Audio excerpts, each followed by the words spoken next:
কতগুলো লোককে দেখো নামাজ পড়তে যখন যাবে, এটা ছিঁড়া গাঞ্জি গাইতে নামাজ পড়তে চলে গেল, এটা গামছা গাইতে নিলে নামাজ পড়তে চলে গেল। হ্যাঁ, একটা পুরানা ছেঁড়া শার্ট গায়ে দিয়ে যাবে নামাজ পড়তে, মসজিদে যাবে নামাজ পড়তে, কতগুলো লোককে দেখবেন।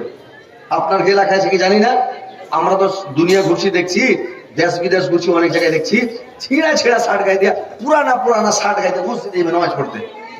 আল্লাহর কাছে বলেন ছিঁড়া শার্ট গায়ে দিয়া, আর শ্বশুরের বাড়ি যাবে তখন বাক্সা থেকে নতুন কাপড় বের করে ওরা গায়ে দেবে, ফাঁস ফাঁস স্যান্ড ফান্ড দিয়া, আবার সোরমা টোরমা চোখে দিয়া, এবার ফের কান্নি করে দিছে, মানে এবারে যে একেবারে সাইজে পূজা শ্বশুরের বাড়ি গেছে। শ্বশুরের বাড়ি গেলে কয়দিন রাখবে?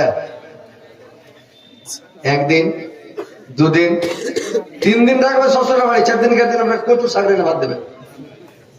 কি কথাটা ঠিক না? ঠিক। বাংলাদেশের লোকের মতন কহেন যে ঠিক, কহেন নাকি ঠিক?